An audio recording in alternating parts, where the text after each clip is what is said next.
Chapter 1. The Simple Life. Travis Mason pulled into his driveway at 6:47 p.m., exactly 13 minutes later than usual. His wife Katie would notice. She always did. After 12 years of marriage and 15 years together total, they developed that kind of rhythm, the comfortable synchronization of two lives perfectly intertwined. He'd met Katie Wiggins at a dive bar in Alexandria, Virginia, back when he was still active duty with military intelligence. She'd been a Georgetown law student drowning her sorrows after bombing a contracts exam. He'd been celebrating the successful conclusion of an operation he couldn't tell anyone about. They'd talked until 4 a.m., and Travis had known by sunrise that he'd found something worth leaving the shadows for. Now, at 38, Travis ran Mason Risk Consultancy from a modest office in Richmond. He assessed security vulnerabilities for mid-sized corporations, boring work that paid well and didn't involve anyone shooting at him. His military background made him valuable. His clearance level made him expensive. His discretion made him trusted. The house smelled like Katie's famous chicken piccata. Travis's stomach growled appreciatively as he hung his keys on the hook by the door. "You're late," Katie called from the kitchen, her voice carrying that musical lilt that still made his heart skip. "Traffic on 64 was a nightmare," Travis replied, loosening his tie as he walked into the kitchen. Katie stood at the stove, her auburn hair pulled back in a messy bun, wearing the oversized University of Virginia sweater she'd stolen from him years ago. At 36, she still looked like the grad student he'd fallen in love with. She turned, and he saw the concern in her green eyes. "You okay? You look tense." Travis forced his shoulders to relax. Old habits died hard. Even after 7 years out of the service, he still scanned rooms instinctively, cataloged exits, assessed threats. "Long day. The Brennan account is getting complicated." Katie studied him for a moment longer, then smiled. "Well, dinner's almost ready. Go change. Oh, and your brother called. Wants to know if we're coming to Sunday dinner at your mom's. Did you tell him we'd be there?" "I told him you'd call him back." She turned back to the stove. "You know how Christopher gets when you don't call." Travis chuckled. His younger brother Christopher Waller, they had different fathers, a fact Christopher wore like a badge of honor, was a high school history teacher with a flair for drama. Their mother, Irene McKay, had raised them both after Travis's father died in the First Gulf War and Christopher's father vanished when Christopher was 3. "I'll call him after dinner," Travis promised, heading upstairs to change.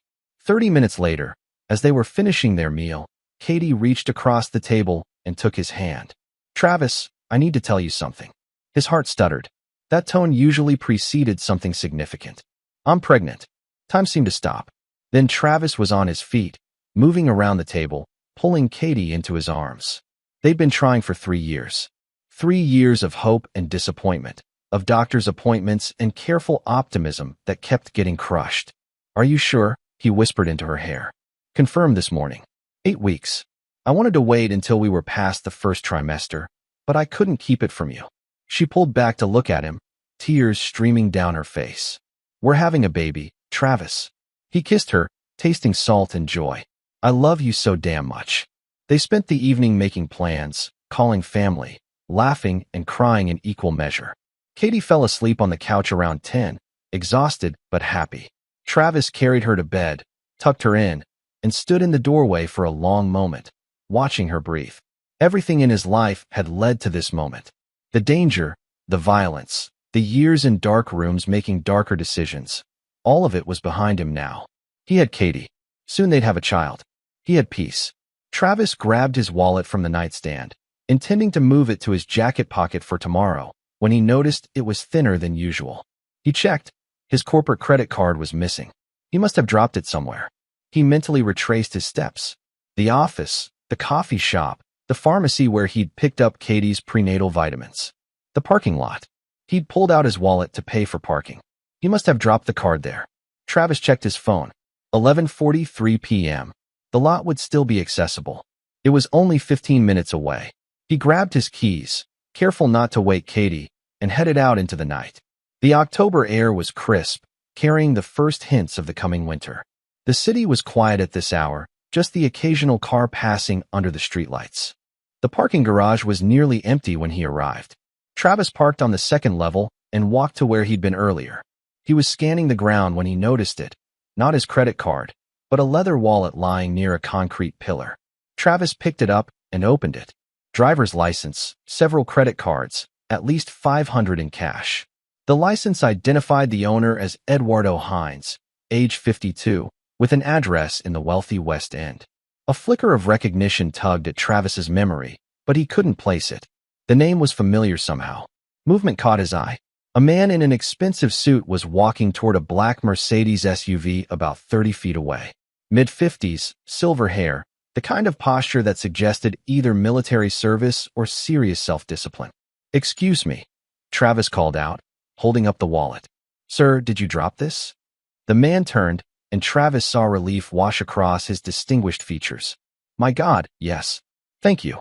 The man, Eduardo Hines, according to the ID, hurried over. He was about Travis's height, but broader, with the kind of presence that commanded attention. His suit probably cost more than Travis's car payment. "I can't thank you enough," Eduardo said, checking the wallet's contents. "Everything's here. Please, let me give you a reward." He started pulling out bills. "That's not necessary," Travis said, holding up a hand. "Anyone would do the same." Eduardo studied him with dark, intelligent eyes. There was something unsettling about that gaze, a coldness beneath the warmth. An honest man. Rare these days. He pulled out a business card instead. "At least take this. Eduardo Hines, Hines Capital Management. If you ever need anything, advice, a favor, anything at all, call me." Travis took the card reflexively. "Travis Mason. I run a risk consultancy firm. Even better, a man of practical skills." Eduardo shook his hand firmly. "I mean it, Mr. Mason. You did me a significant service tonight. I always repay my debts." They parted ways, and Travis got back in his car, setting the business card on his dashboard without much thought. He was halfway home when it hit him. Eduardo Hines. He pulled over, his hands suddenly shaking, and picked up the card again. Eduardo Hines. Hines Capital Management. Travis grabbed his phone and pulled up a secure browser, the kind he'd used for intelligence work. He typed in the name. The first results were innocuous. Society page mentions, charitable donations, a few business articles about successful investments. But Travis knew how to dig deeper. He accessed databases most people didn't know existed, following trails that his old training had taught him to recognize. 20 minutes later, Travis sat in his car, his blood running cold. Eduardo Hines was suspected by multiple federal agencies of being one of the primary figures in an international human trafficking network. No charges had ever stuck.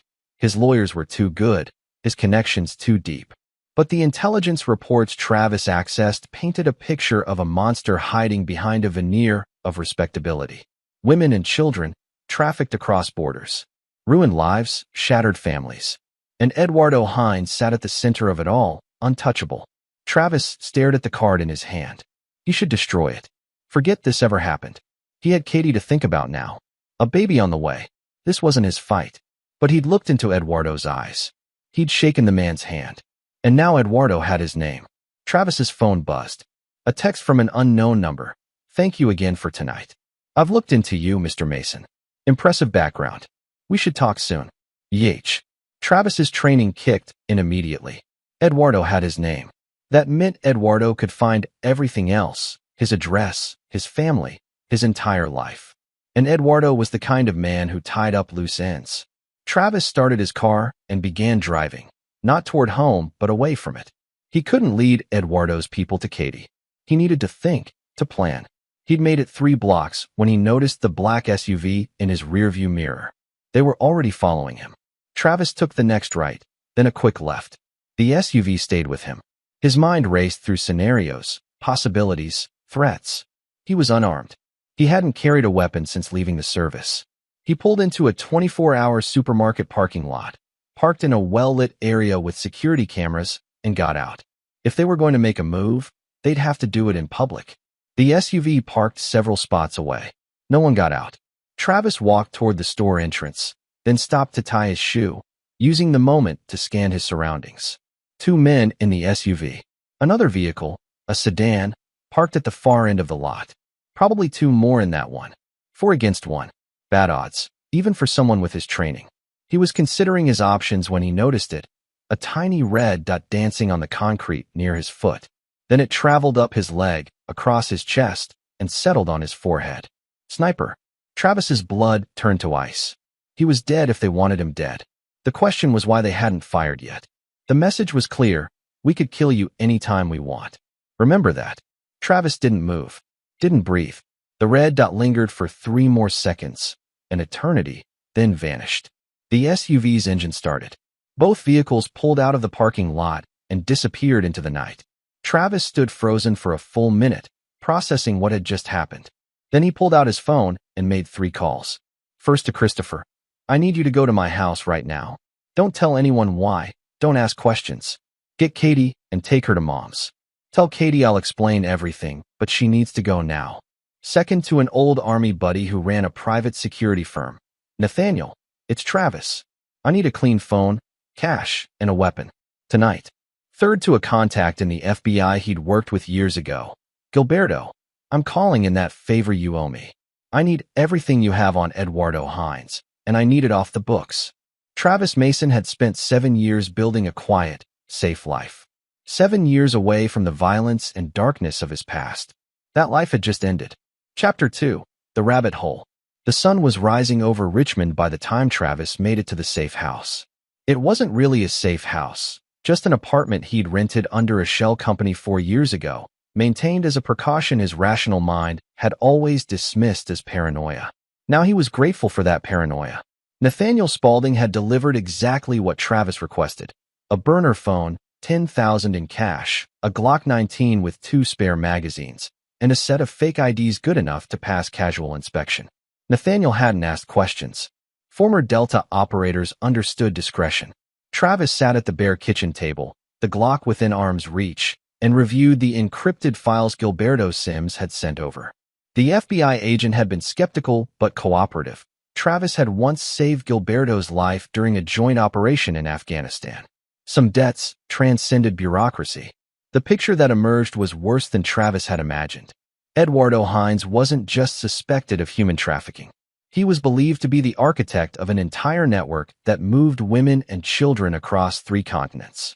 Young women from Eastern Europe, teenagers from Southeast Asia, children from Central America, all funneled through a sophisticated operation that generated hundreds of millions annually. The organization operated behind layers of legitimate businesses.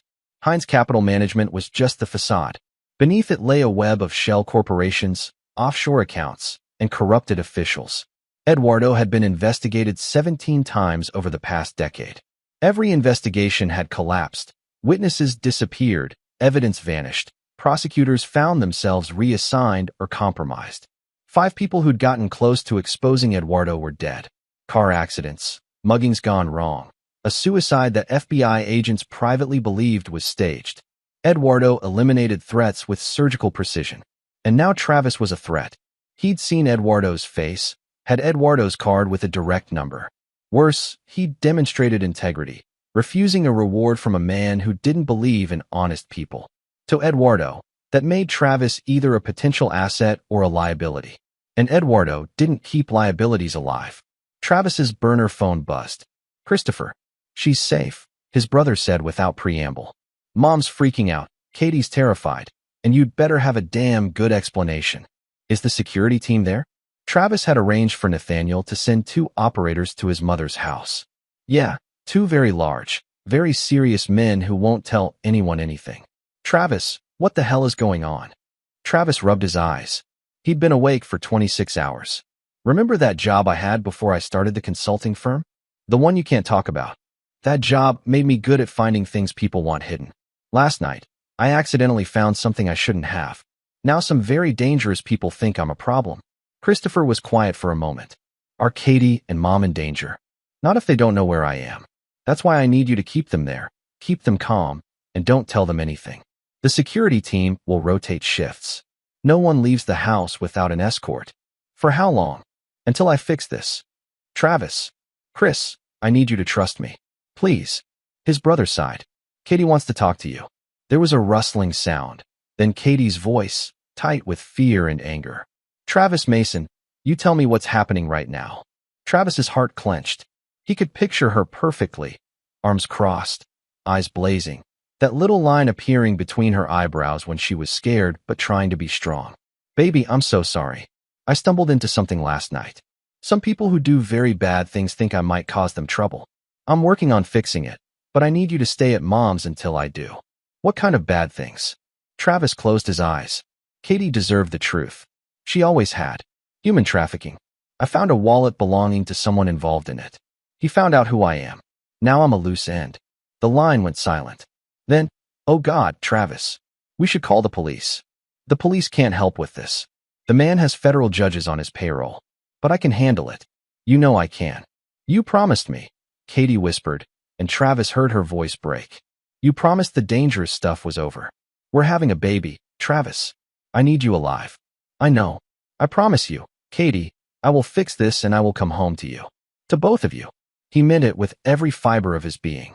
After a few more assurances and a painfully brief goodbye, Travis ended the call and turned back to the files. He'd been digging for 3 hours when he found it. A detail buried in an Interpol report from 6 years ago. Eduardo's operation had a weakness.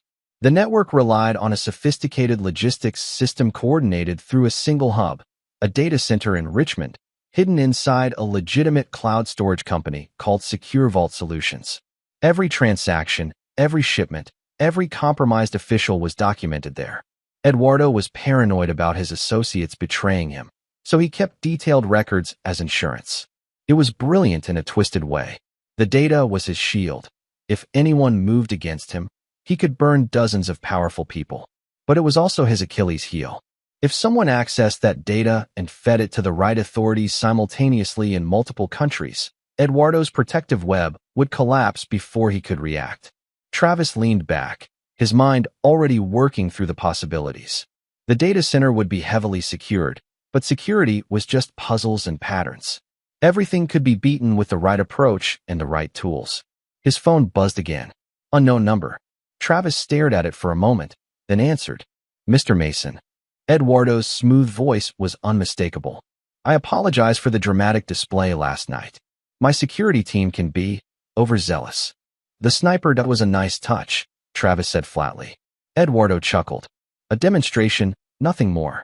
I wanted to show you that I'm a serious man dealing with serious matters. But I don't want us to be enemies, Travis. May I call you Travis? What do you want? I want to offer you a job. Your background in intelligence, your skills in risk assessment, you could be very valuable to my organization. I pay extremely well, and I reward loyalty. I know what your organization does, Travis said. The answer is no. The warmth left Eduardo's voice. That's unfortunate. You seem like a smart man, so let me be clear. You have two choices: work for me, or become a problem that needs solving. I've eliminated problems before. Is that what happened to Isaac Reese? Or Loretta McFarland? Or the 3 others who got too close to exposing you? Silence on the line. Then Eduardo laughed, genuinely amused. You have been busy. Yes, they became problems. But here's what you need to understand, Travis. I'm not just powerful, I'm untouchable. Federal agents, prosecutors, even judges answer to me. If you think you can expose me, you're not just naive, you're stupid. Then why call me at all? Why not just kill me? Because I'm giving you a chance. 24 hours to make the smart choice. After that, Eduardo let the threat hang. Think about your wife, Travis. Katie, isn't it? And congratulations on the pregnancy. 8 weeks, correct? Travis's blood ran cold. Eduardo knew. Of course he knew. Stay away from my family, Travis said, his voice deadly calm. Then we have an understanding. 24 hours. The line went dead. Travis sat motionless, rage and fear warring inside him. Eduardo had threatened Katie, had threatened their unborn child. 7 years ago, Travis would have known exactly what to do with a man like Eduardo. But 7 years ago, he'd been a different person, living in a different world with different rules. Maybe it was time to remember those rules. Travis pulled up his contact list and made another call. Enrique, it's Travis Mason. Remember that operation in Kabul where I said you'd never have to repay me? I'm calling it in. Enrique Lucas, former NSA cyber operations specialist, current freelance security consultant with questionable ethics and exceptional skills, whistled low. Must be serious if you're calling in that marker. What do you need? Access to a secure data center. I need to extract every file without leaving a trace. then plant evidence that makes it look like someone else did it. That's not a small ask, Travis. Can you do it? Does a bear shit in the woods? Of course I can do it. But this is going to cost you that marker plus 10 grand for equipment. Deal. I need it done in 48 hours. 36. Enrique corrected. If we're doing this, we're doing it fast and clean. Send me the details. Travis spent the next hour outlining his plan. It was risky, probably crazy, and certainly illegal. But Eduardo had made a critical mistake. He'd threatened Katie. Travis had spent years building a peaceful life, but beneath that life was a man who'd operated in shadows, who'd made impossible decisions in impossible situations. Eduardo had awakened that man, and that man was very, very good at what he did. Chapter 3. The Trap Begins. Travis spent the day methodically preparing. Preparation had always been his strength, measuring twice, cutting once, anticipating every variable. It was what had kept him alive during operations that killed better-trained men. By noon, he'd identified 3 critical components of Eduardo's network that needed to be dismantled simultaneously. The data center was the heart, but there were 2 other weak points. A logistics coordinator named Brian Klein who managed the actual movement of victims, and a laundering operation run through a chain of check-cashing stores owned by Eduardo's cousin, Clinton Lynch. Hit all 3 at once, and Eduardo's organization would be paralyzed before he could respond. Travis was reviewing satellite imagery of the Secure Vault Solutions building when his burner phone rang. Gilberto, you need to back off, Travis, the FBI agent said without preamble. I just got word that Eduardo Hines filed a complaint this morning claiming you've been harassing him. Are you kidding me? He says you've made threatening phone calls, followed him, made wild accusations about his business. He's got a lawyer preparing a restraining order and possible stalking charges. Travis laughed bitterly. So he's laying groundwork to discredit me if I go public. Smart. Travis, he's also got friends in the bureau. I'm getting pressure to cut you off. If you do something stupid, I can't protect you. I'm not asking you to, but I need one more favor. Jesus, Travis. 48 hours from now, I'm going to send you a data package. When you get it, you need to simultaneously send it to every agency investigating Eduardo. FBI, DEA, Interpol, IRS, everybody. The package needs to hit all at once so he can't stop it. Gilberto was quiet. What's in this package? Everything. Financial records, trafficking routes, victim testimonies, payment ledgers, names of every official on his payroll. Enough to bring down his entire network. And how exactly are you planning to get this information? The less you know, the better. But Gilberto, this is real. Eduardo threatened my pregnant wife. I'm not walking away, and I'm not dying. So either you help me take him down the right way, or I take him down my way. Another pause. Then, send me the package. I'll distribute it. But Travis? If this goes sideways, I never heard from you. Understood. Thank you. After ending the call, Travis drove to a strip mall 40 minutes outside the city.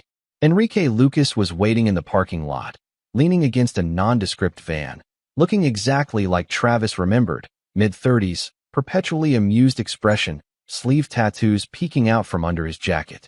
Damn, Mason, when you called in that marker, you weren't kidding around. Enrique gestured to the van. I've got everything we need.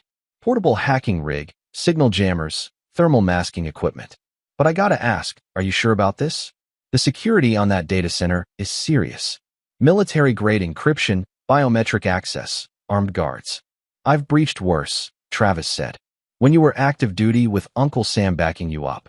Now you're a suburban dad with a mortgage. Travis met his eyes. A suburban dad whose family is being threatened by a man who traffics children. You still in? Or should I find someone else? Enrique grinned. Hell, I'm in.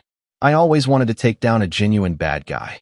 Most of my clients are corporations trying to steal from other corporations. This is almost heroic. Nothing heroic about it.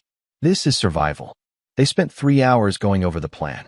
The data center was in an office park, relatively isolated, with security that would be formidable for an amateur, but manageable for 2 professionals who knew what they were doing. Enrique would handle the technical aspects, bypassing electronic security, accessing the servers, extracting the data. Travis would handle the physical aspects, security guards, timing, contingencies. The key was making it look like someone else had done it. Travis had spent the morning creating a digital trail pointing to one of Eduardo's competitors, another trafficker named Austin Nguyen who'd been trying to move into Eduardo's territory. When Eduardo's data was stolen, all evidence would point to Nguyen's organization. Let the monsters eat each other. One more thing, Travis said. I need you to plant some additional data while we're in there. What kind of data? Travis handed him a USB drive. Financial records showing Eduardo skimming from his own organization. Payments to a Swiss account only he can access. Money being stolen from his partners. Make it look like he's been cheating them for years. Enrique whistled. You're not just robbing him. You're turning his whole organization against him. He threatened my family. I'm going to take everything from him. His business, his freedom, his allies, his safety. When I'm done, he'll have nothing. Remind me never to piss you off, Mason. That evening, Travis called Katie from a pay phone at a gas station.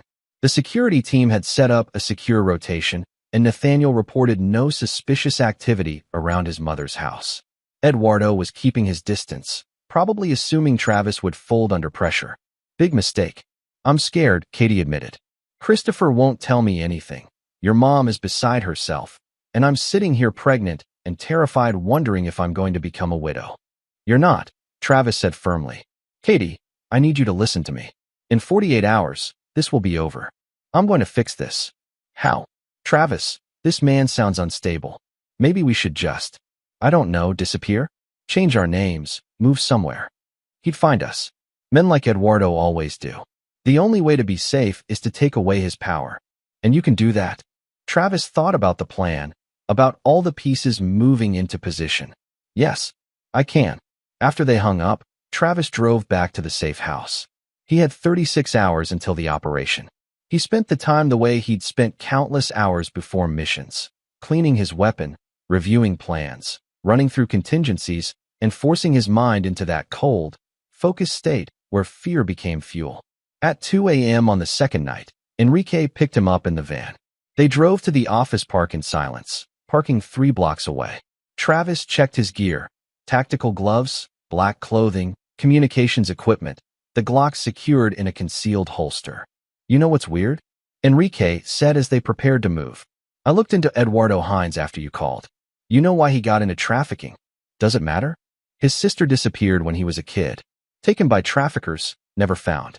Word is, he spent years looking for her, got involved with the very people who took her, and eventually realized there was more money in being the monster than in fighting monsters. Became what he hated most. Travis absorbed this information. It didn't change anything.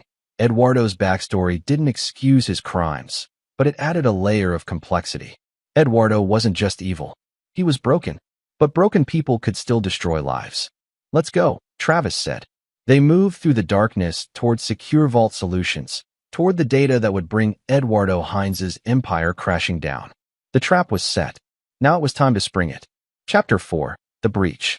Secure Vault Solutions sat in an office park designed for bland anonymity. 3 stories of glass and steel among dozens of identical buildings. At 3:17 a.m., the parking lot was empty except for 2 security vehicles. Travis and Enrique approached from the north, using the landscaping for cover. Travis's combat training from his military days kicked in automatically. Move low, move quiet. Always have an exit strategy.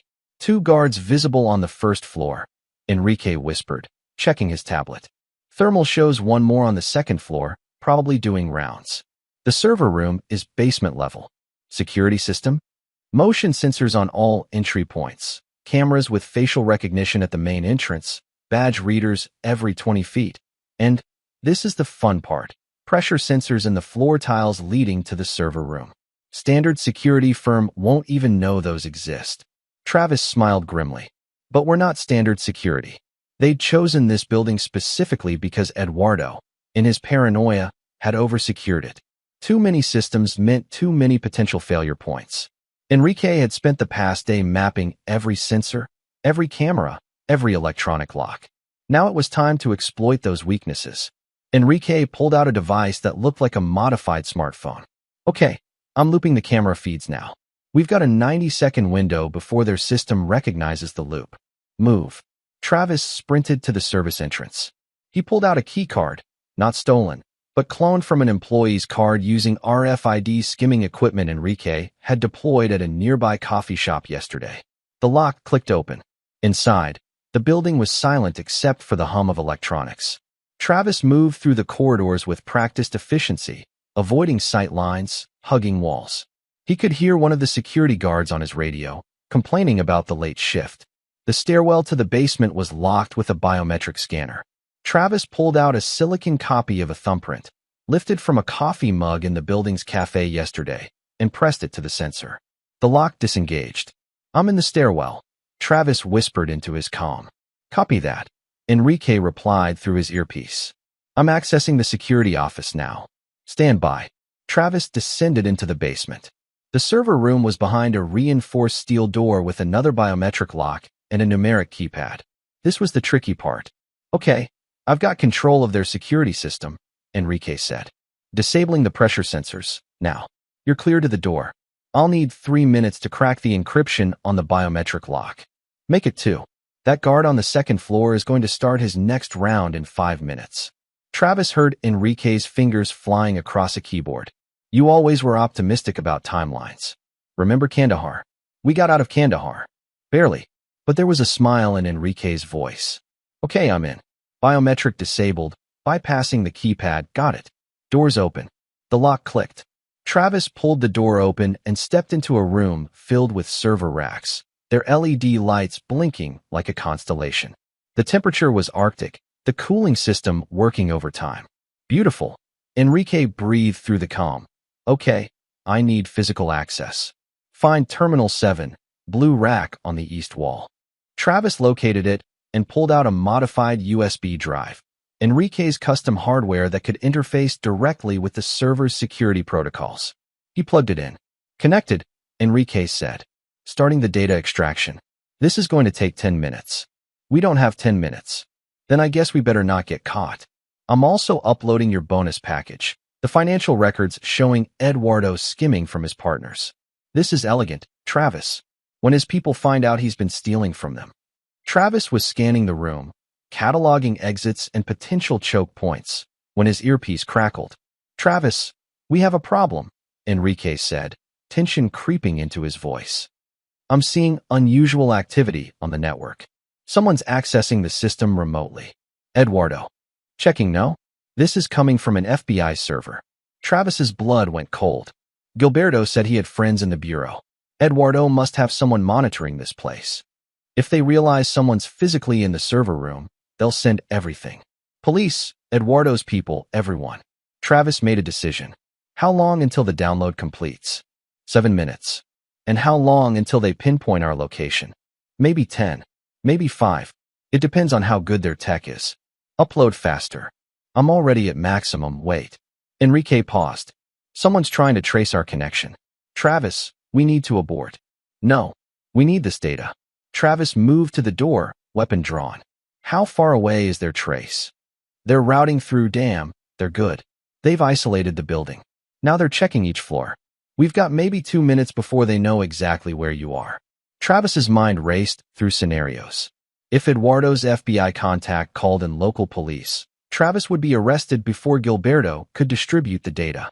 If Eduardo sent his own people, Travis might not leave the building alive. New plan, Travis said. Leave the USB in place. I'm setting a trap. He quickly moved through the server room, finding what he needed, a fire suppression system with manual activation. Travis pulled out a knife and cut specific wires on the control panel, then opened a valve just enough to let a small amount of halon gas into the room. "What are you doing?" Enrique asked, making them think there was a fire. Small leak, enough to trip the alarms and bring fire crews, but not enough to actually damage the servers. In the chaos, nobody will know we were here until we're long gone. That's actually smart. But you need to get out now. Travis was moving toward the door when he heard footsteps in the stairwell. Multiple people, descending fast. "Company," Travis whispered. He ducked behind a server rack just as the door burst open. 3 men entered, all wearing suits that couldn't quite hide their tactical builds. Not FBI. These were Eduardo's private security. "Check every row," the lead man ordered. "Someone's in here." Travis controlled his breathing, slowing his heart rate. The Glock was in his hand, but shooting his way out would turn this from covert operation to murder charges. He needed a better option. The fire suppression alarm began blaring, triggered by the gas leak Travis had created. Red lights flashed. The guards looked confused. "What the hell?" one of them said. "False alarm maybe," another replied. "Keep searching." Travis used the distraction to move silently to the next row of servers.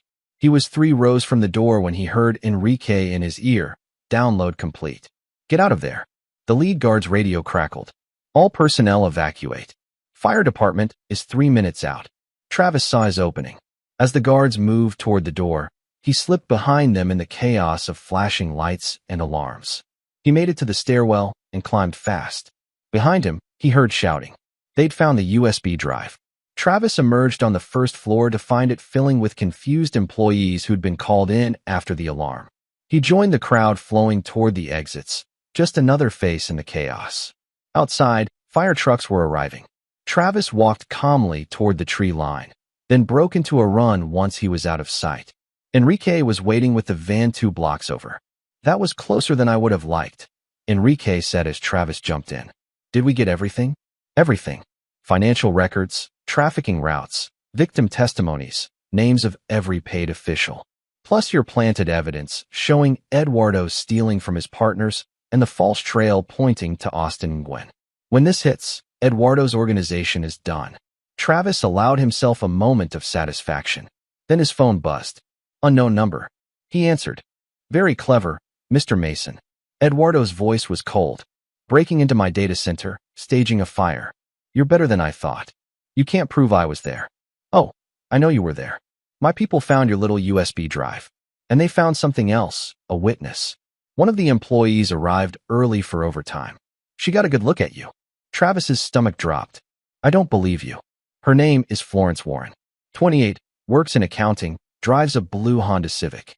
She's currently being held at one of my properties." Eduardo paused. "Here's what's going to happen. You're going to return the data you stole. All of it. Then you're going to forget everything you've learned about my business. If you do this in the next 6 hours, I'll let Ms. Warren go home to her husband and 2 children.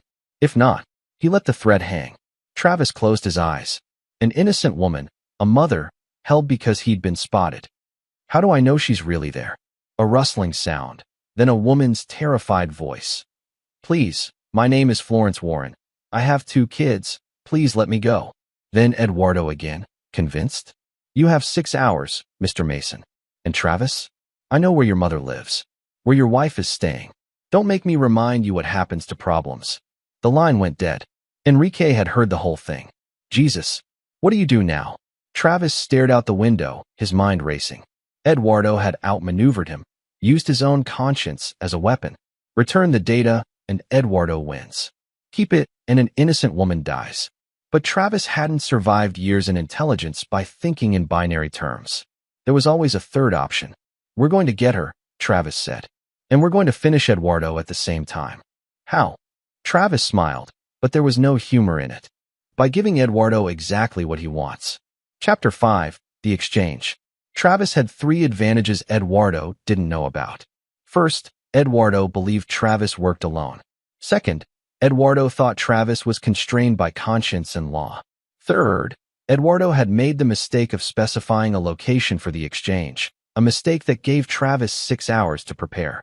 The location was a warehouse in an industrial district near the port. Eduardo had chosen it for its isolation, but isolation worked both ways. Travis made calls to Nathaniel and 2 of his security operators, to a couple of former Special Forces colleagues who owed him favors, and to Gilberto at the FBI. "You're insane," Gilberto said when Travis explained the plan.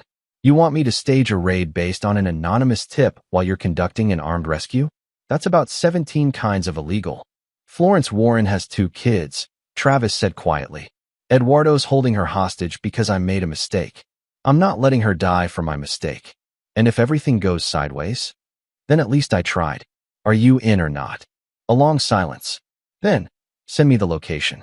I'll have a tactical team ready to move on my signal." "But Travis, if this goes wrong, I was never involved." "Understood." By noon, Travis had assembled his team at a storage unit he'd rented under a false name. Nathaniel Spaulding looked grim but ready. The other operators, former Marines named Eddie Garrett and Fred Gray, were stone-faced professionals who asked no questions. Travis laid out the warehouse schematics Enrique had pulled from city records. Eduardo wants the data in exchange for Florence Warren.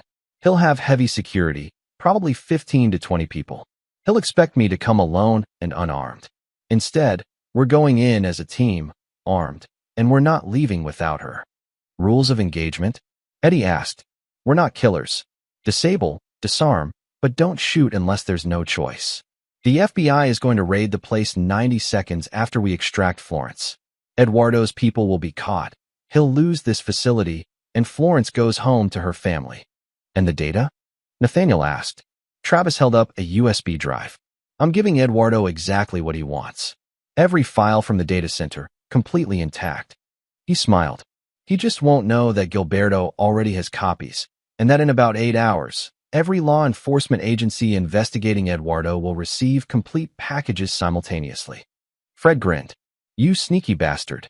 They spent 2 hours rehearsing the operation. At 4:47 p.m., they loaded into 2 vehicles and drove to a staging area half a mile from the warehouse. Travis's phone rang at exactly 5 p.m. Mr. Mason, Eduardo said. I trust you have my data? I have it. Is Florence Warren unharmed? Completely unharmed. Are you coming alone as instructed? Yes, Travis lied. No weapons. No weapons. Good. There's a door on the east side of the warehouse. Enter there in exactly 10 minutes. If I see anyone else, or if you're armed, Ms. Warren dies immediately. Understood. Understood. Travis ended the call and looked at his team. Okay, 10 minutes. Eddie and Fred, you're going in through the north cargo door. Nathaniel, you're with me on Overwatch. Enrique, you're running communications, and you'll trigger Gilberto's team at my signal. They synchronized watches and moved into position. Travis approached the east door at exactly 5:10 p.m. He was unarmed. His Glock was with Nathaniel, but he was wearing a vest under his jacket and had a small backup pistol at the small of his back, hidden but accessible. The door opened before he knocked. 2 large men patted him down, found the backup pistol, and took it. They walked him into the warehouse. The space was vast and poorly lit, filled with shipping containers and industrial equipment. Eduardo stood in the center, impeccably dressed as always, flanked by 6 armed men. Florence Warren sat in a chair nearby, hands bound, tears streaming down her face. Ms. Warren, Travis called out. I'm going to get you home to your family. Mr. Mason, Eduardo said, spreading his arms. Welcome. Do you have my data? Travis held up the USB drive. Right here.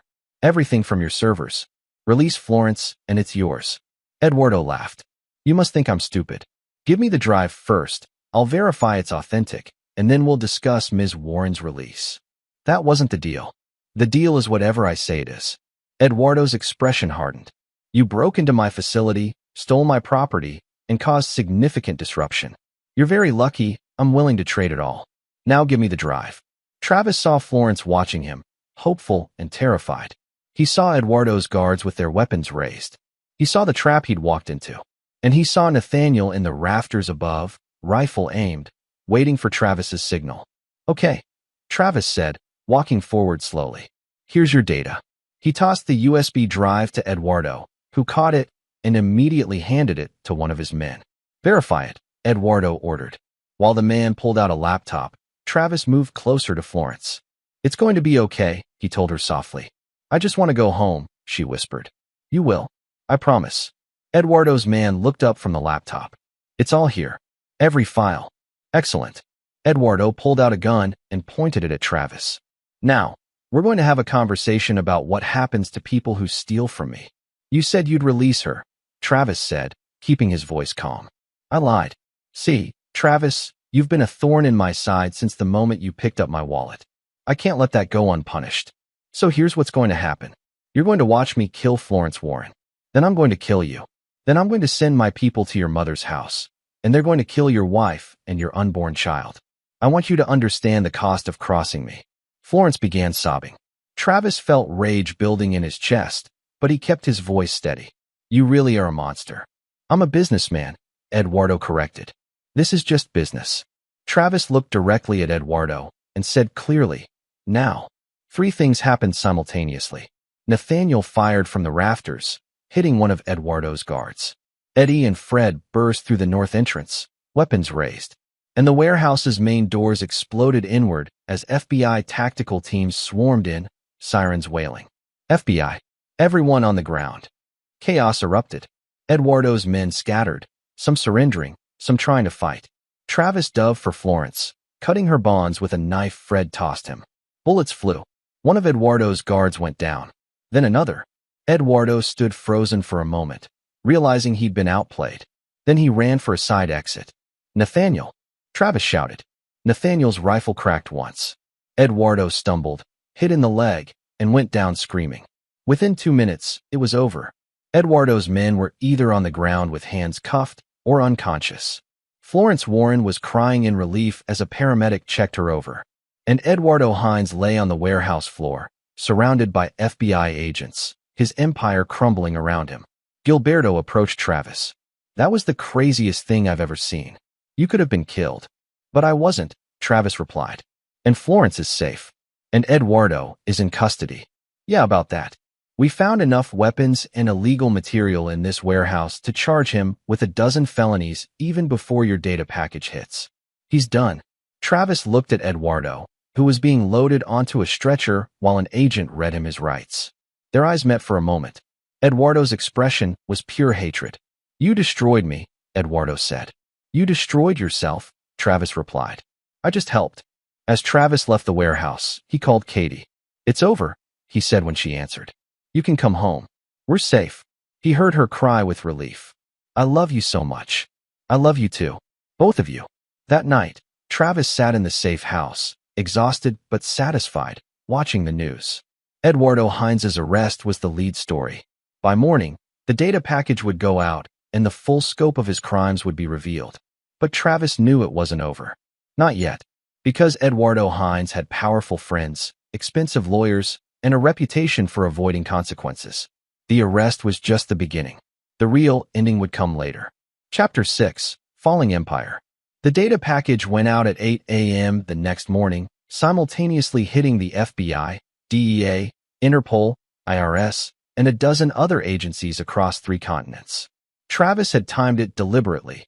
Eduardo was in federal custody, unable to make calls or orchestrate a cover-up when the bomb dropped.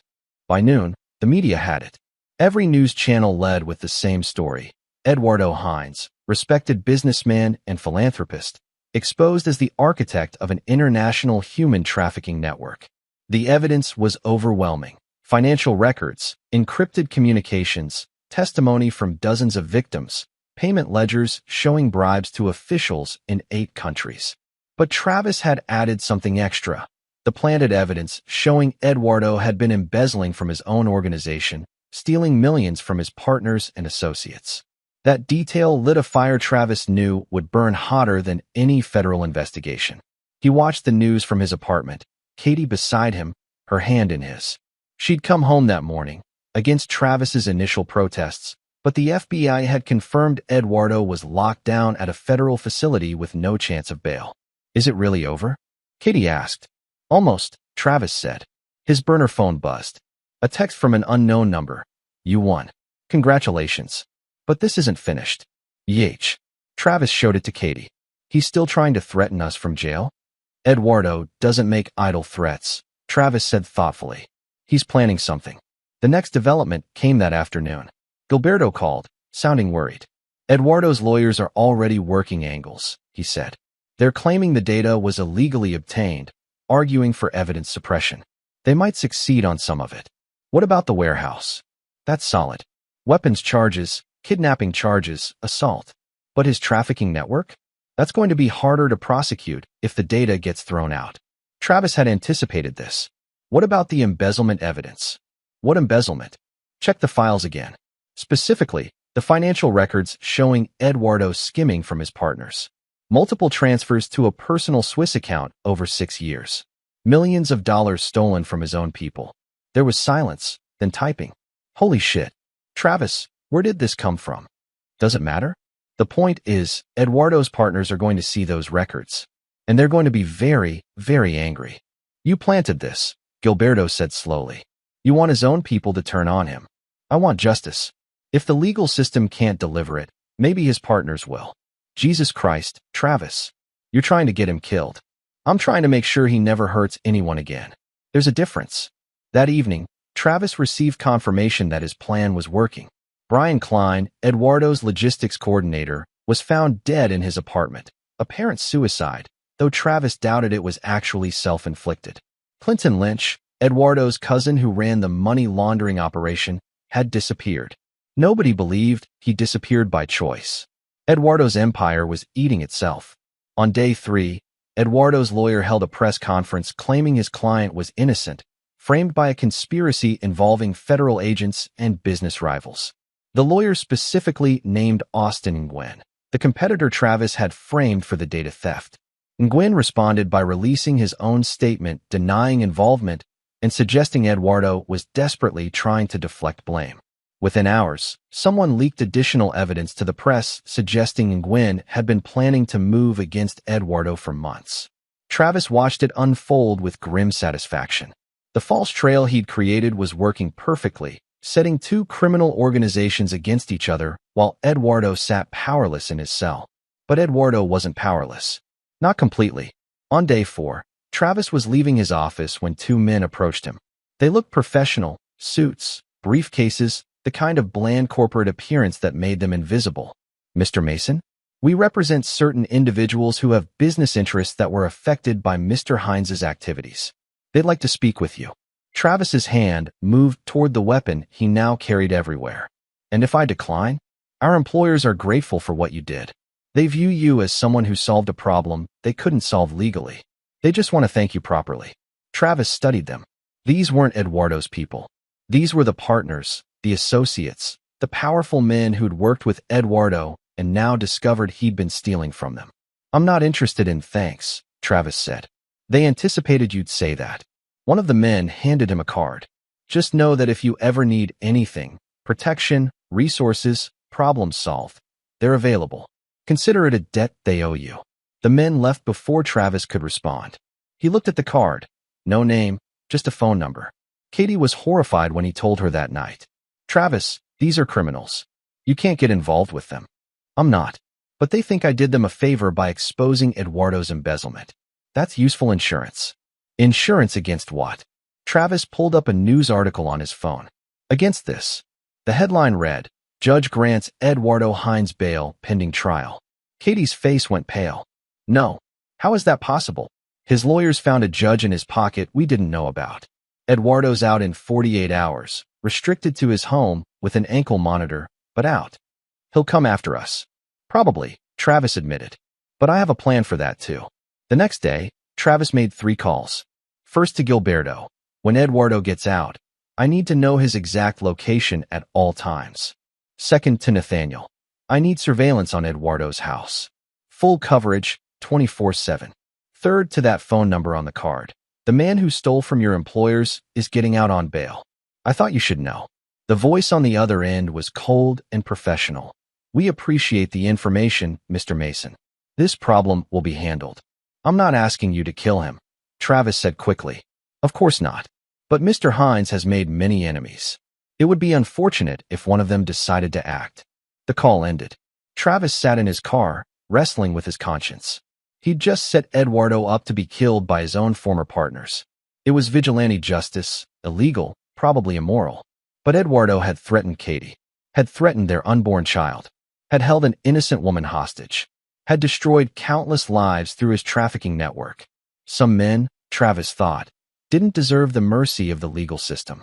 Eduardo was released from custody 2 days later, wearing an ankle monitor and flanked by lawyers and private security. News cameras caught him getting into a car, his expression defiant. Travis watched the coverage and waited. It took 36 hours. Chapter 7, The Hunted.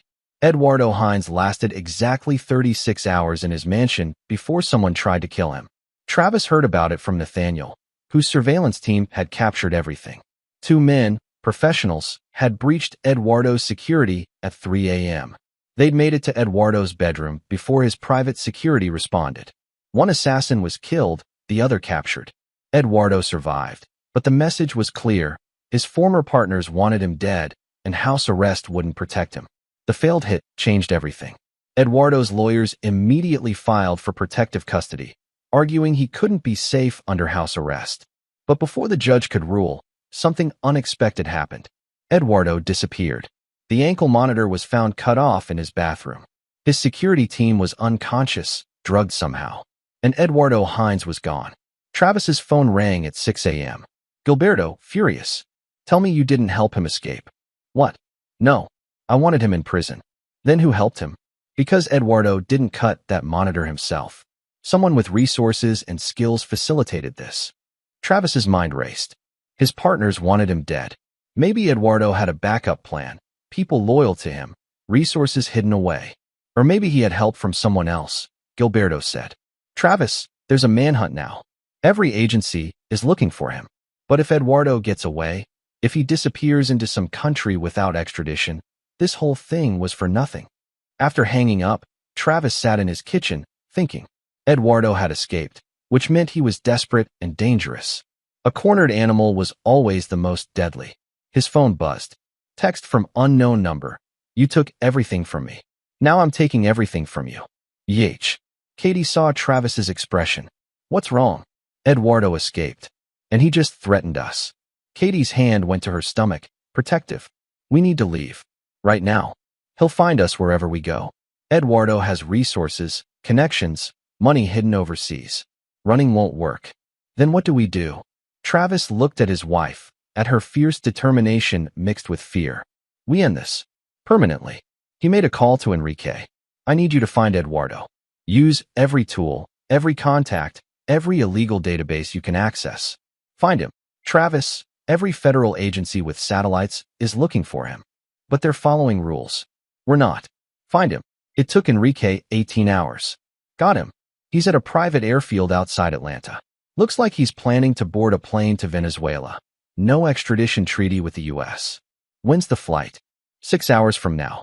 Travis checked his watch. He could make it to Atlanta in 4 hours if he drove fast. But going alone would be suicide. Eduardo would have security, and he'd be expecting trouble. Travis called the number on the card his visitors had given him. Mr. Mason, the cold voice answered. We were wondering when you'd call. Eduardo escaped. He's boarding a plane to Venezuela tonight. If he gets on that plane, he's gone forever.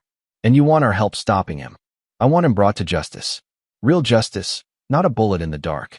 I want him in court, facing his victims, spending the rest of his life in a cell. But I can't do that alone. What do you need? 4 people, armed, professional. And a guarantee that Eduardo is taken alive and turned over to federal authorities. There was a pause. Our employers prefer permanent solutions, Mr. Mason. Dead men don't testify or cut deals. Your employers wanted revenge for being stolen from. I'm offering them something better, watching Eduardo rot in prison, knowing he lost everything. That's a more lasting revenge than a quick death. Another pause. Then, agreed. We'll have a team at the airfield. But Mr. Mason, if Eduardo pulls a weapon, if he threatens anyone, our people will shoot to kill. We won't risk lives to preserve his. Understood. Travis called Gilberto next. Eduardo's at a private airfield outside Atlanta. He's leaving in 6 hours. How do you know this? Does it matter? Get a team there. Travis, if you're planning something. I'm planning to make sure Eduardo doesn't escape justice. That's all. Travis drove through the night, his mind focused, his training taking over.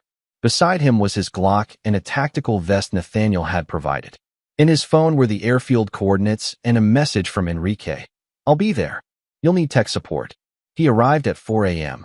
The airfield was small, private, the kind of place where wealthy people kept their personal jets.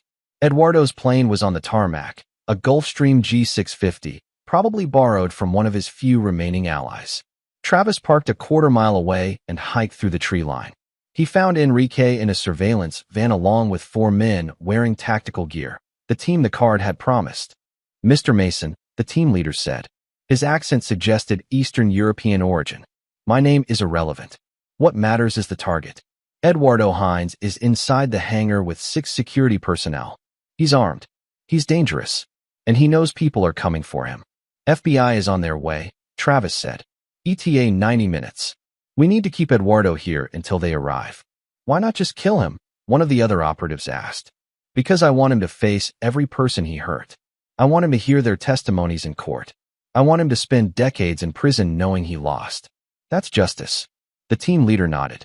You're a strange man, Mr. Mason. Most people in your position would want blood. I did, Travis admitted. But I have a pregnant wife at home who deserves a husband who isn't a murderer. Eduardo goes to prison, not to a grave. They spent an hour planning the assault. Travis would approach from the south, creating a distraction. The tactical team would breach from the north, using non-lethal methods to disable Eduardo's security. Enrique would jam communications so Eduardo couldn't call for backup. At 5:30 a.m., they moved. Travis approached the hangar carefully, using shipping containers for cover. He could see Eduardo through a window, talking on a phone, looking nervous. The man was cornered, and he knew it. Travis was about to signal the team when a car pulled up to the hangar. 3 men got out. More security, or perhaps Eduardo's escape pilots. The situation was getting complicated. Travis's phone buzzed. Text from the team leader. We move in 60 seconds. Be ready. Travis drew his Glock and moved closer. He'd promised Katie he'd come home. He intended to keep that promise. But first, he had to finish this. Chapter 8. The Confrontation. The tactical team breached the hangar with flashbangs and precision. Travis heard the explosions, saw the flashes, and moved in behind them. Eduardo's security scattered, disoriented, and the tactical team took them down with rubber bullets and tasers. Travis entered to find Eduardo pressed against the far wall, holding a pistol with shaking hands. Stay back, Eduardo shouted. I'll shoot. You're not shooting anyone, Travis said calmly, his own weapon aimed at Eduardo. There's an FBI team 90 minutes out. You're done running. You destroyed everything, Eduardo hissed. His usual composure was gone, replaced by desperate rage. My business, my reputation, my freedom. You took it all. You did that to yourself. You trafficked innocent people. You ruined lives. You thought you were untouchable. I was trying to find her. Eduardo screamed, and Travis saw tears in the man's eyes. My sister, Carolina. She was 14 when they took her. I spent 20 years looking for her, working with traffickers, thinking if I got inside their world I could find her. But I never did. She's just gone. And somewhere along the way, I became what took her from me. Travis felt a flicker of something, not sympathy, but understanding. Then help us now. Give testimony. Help bring down the others in your network. Save some of the people you couldn't save before. And spend my life in prison? Better than spending it looking over your shoulder, wondering when your former partners send the next assassin. Better than dying in some foreign country, alone and hated. In prison, you can at least find meaning. You can help people. Eduardo's gun wavered. For a moment, Travis thought he might actually surrender. Then Eduardo smiled, cold and cruel. You're naive, Mr. Mason. Men like me don't get redemption arcs. We don't find meaning. We fight until we can't fight anymore. He swung his gun toward Travis. 3 things happened in the next second. Travis fired, hitting Eduardo's shoulder. Eduardo's gun discharged, the bullet going wide. And one of the tactical operators fired a rubber bullet that hit Eduardo in the chest, dropping him. Eduardo lay on the floor, bleeding, gasping. Travis rushed forward and kicked the gun away. You're under citizen's arrest for attempted murder, kidnapping, and trafficking, Travis said, pressing his jacket against Eduardo's shoulder wound to slow the bleeding. FBI will be here soon. You're going to survive this, and you're going to stand trial. Eduardo laughed weakly. You should have killed me. I'm not a killer, Travis replied. I'm just a man protecting his family. Sirens wailed in the distance. Gilberto's team was arriving early, probably because Enrique had tipped them off to move faster. The tactical team vanished as suddenly as they'd appeared, disappearing into the tree line. Travis didn't try to stop them. They'd held up their end of the deal. Eduardo was alive, contained, and about to be in federal custody. FBI vehicles swarmed the airfield. Gilberto was first out, weapon drawn, looking between Travis and the bleeding Eduardo. I hope you have a good explanation for this, Gilberto said. I got a tip Eduardo was here. I called you immediately. When I arrived, his security opened fire. I defended myself. That's all. Gilberto studied him for a long moment. That's your story? That's what happened. And the tactical team my agents saw disappearing into the woods. What tactical team? Travis asked innocently. Gilberto almost smiled. Get out of here before I have to arrest you. And Travis? We're even now. No more favors. Travis drove home as the sun rose, exhausted but relieved. He'd done it. Eduardo was in custody, wounded but alive, facing charges he couldn't escape. Katie was waiting when he got home.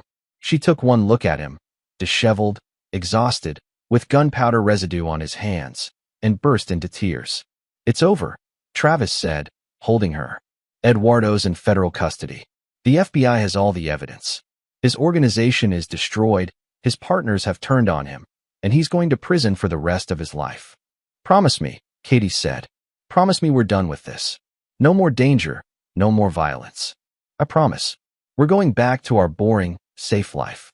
Just you, me, and the baby." They stood in their kitchen, holding each other, as the morning sun streamed through the windows. Travis thought about the man he'd been, the military intelligence officer who'd lived in shadows, made hard choices, survived impossible situations. That man had come back when his family was threatened, but now that man could rest again. The news broke that afternoon. Eduardo Hines captured attempting to flee the country, additional charges filed, cooperating witnesses coming forward. The trafficking network was collapsing worldwide, with arrests being made in 8 countries. Travis watched the coverage with satisfaction. Justice wasn't always pretty or clean.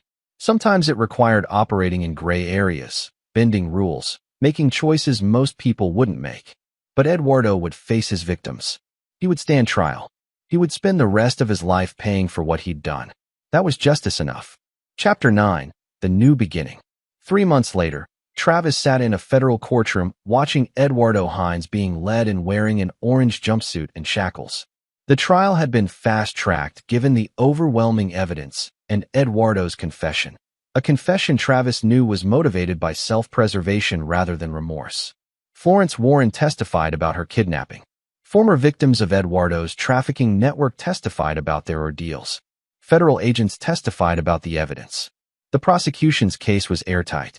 Eduardo's lawyers had attempted every legal maneuver, but the data Travis had stolen, and the FBI had legally obtained through warrants after Eduardo's arrest, was damning.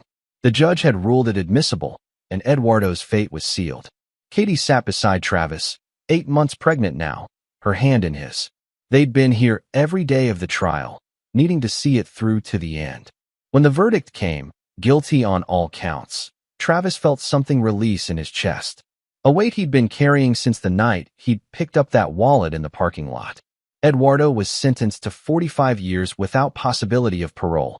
At 52, he would likely die in prison. As Eduardo was let out, he looked directly at Travis. There was no anger in his eyes anymore, just resignation and something that might have been respect. Travis nodded once, not in friendship, but in acknowledgement. They'd both been shaped by violence and darkness, but Travis had found a way out. Eduardo never had. Outside the courthouse, reporters swarmed. Travis declined all interviews, keeping Katie close, protecting her from the chaos. They made it to their car and drove home in silence. That evening, as they sat in the nursery, Travis painting the walls while Katie sorted through baby clothes, she asked the question he'd been expecting. "Do you regret it?" "Any of it," Travis considered. "I regret that an innocent woman got dragged into it. I regret Florence Warren and her family went through that terror. But do I regret taking down Eduardo? No. He was a monster. He destroyed lives. Someone had to stop him. You're not a vigilante, Travis. You're a good man who did what he had to do. Am I? I planted evidence. I set Eduardo's partners against him. I broke about a dozen laws. I'm not sure what that makes me." Katie stood and walked to him, taking his face in her hands. "It makes you someone who protects what he loves. It makes you someone who fights for people who can't fight for themselves. It makes you exactly the man I married." Travis pulled her close, feeling their baby kick between them. A new life, a new beginning. His phone buzzed. Text from Gilberto, final count, 47 arrests across 8 countries. 89 victims rescued. Eduardo's network is finished. You did good work, even if I can't officially acknowledge it. Another text, this one from the mysterious number on the card. Our employers consider the debt settled. You won't hear from us again, but the number stays active if you ever need it. And finally, a text from Christopher. Mom's making her famous pot roast for Sunday dinner. You and Katie better be there. Bring your appetite. Normal. Family. Safety. 3 weeks later, Katie went into labor. Travis held her hand through 22 hours of contractions, breathing exercises, and pain medication. And when their daughter finally arrived, 6 pounds, 4 ounces, screaming and perfect, Travis felt something shift inside him. They named her Carolina, after the sister Eduardo had lost and never found. "It's a beautiful name," Katie said, exhausted but glowing. "Though I notice you picked a name with meaning." "Eduardo did terrible things," Travis said, holding his daughter for the first time. But his pain was real. His loss was real. Maybe Carolina's life can be what came from that darkness. Proof that even from tragedy, something good can grow. 6 months later, Travis Mason was back to his boring consulting job, analyzing security protocols for corporations, coming home by 6:30 p.m., helping with nighttime feedings and diaper changes. The Glock sat in a safe, unloaded. The tactical vest was stored in the attic. The burner phones were destroyed. But Travis knew, and Katie knew, that if their family was ever threatened again, that man from the shadows could return. Not eagerly, not happily, but if necessary. Because some threats couldn't be handled by police or courts or lawyers. Some threats required someone willing to step into the darkness. Travis hoped those days were over, but he was prepared if they weren't.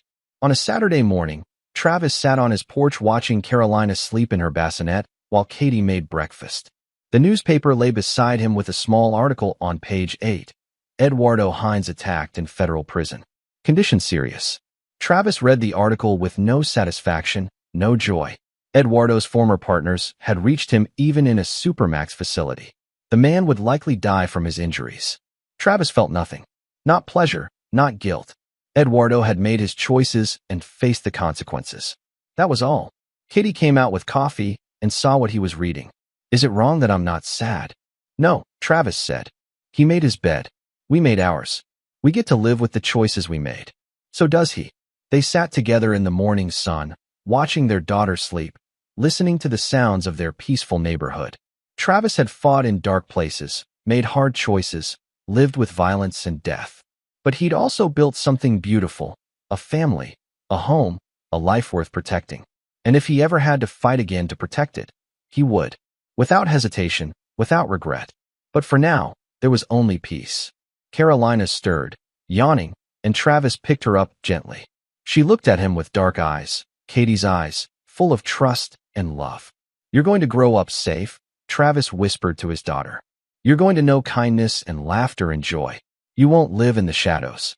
You won't know the darkness. That's my promise to you." Katie wrapped her arms around them both. "Our promise." And in that moment, Travis knew he'd made the right choices. Not the legal choices, not always the moral choices, but the necessary choices. He'd protected what mattered most. He'd stopped a monster. He'd brought justice where the system couldn't. He was a good man who'd done bad things for good reasons. And he could live with that. Epilogue. 2 years later, Travis received a call from Gilberto.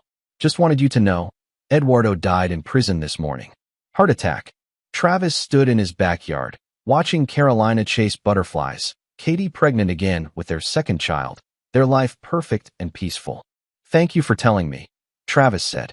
"How do you feel about it?" Travis watched his daughter laugh, completely unaware of the darkness that had almost touched her life. "I feel free," Travis said honestly. "The threat is over. We can move forward." "You did good work, Travis. Terrible work, legally questionable work, but good work. Those victims Eduardo trafficked, they're getting counseling, support, new lives. That's because of you." After hanging up, Travis sat on his porch and thought about Eduardo Hines. A broken man who'd become a monster. A victim who'd created victims. A person who could have chosen differently at any point, but never did. Travis had made different choices. When darkness threatened his family, he'd fought it. But he'd fought it to protect love, not for power or money or revenge. That made all the difference. Katie came out and sat beside him. Gilberto called. "Eduardo's dead." She was quiet for a moment. "How do you feel?" "Like I can finally close that chapter. We're safe. Really, truly safe." Carolina ran up to them, holding a dandelion. "Daddy, look. A flower." Travis took it, smiling. "It's beautiful, sweetie. Just like you." As the sun set on their perfect suburban evening, Travis Mason thought about the card in the parking lot, the wallet he'd picked up, the choice he'd made to do the right thing. That choice had led to danger, violence, and darkness. But it had also led to justice, to saved lives, to victims rescued, and a monster stopped. He wouldn't change any of it. Because in the end, he protected what mattered most: his family, his integrity, and his soul. And that was enough. This is where our story comes to an end. Share your thoughts in the comments section. Thanks for your time. If you enjoy this story, please subscribe to this channel. Click on the video you see on the screen, and I will see you there.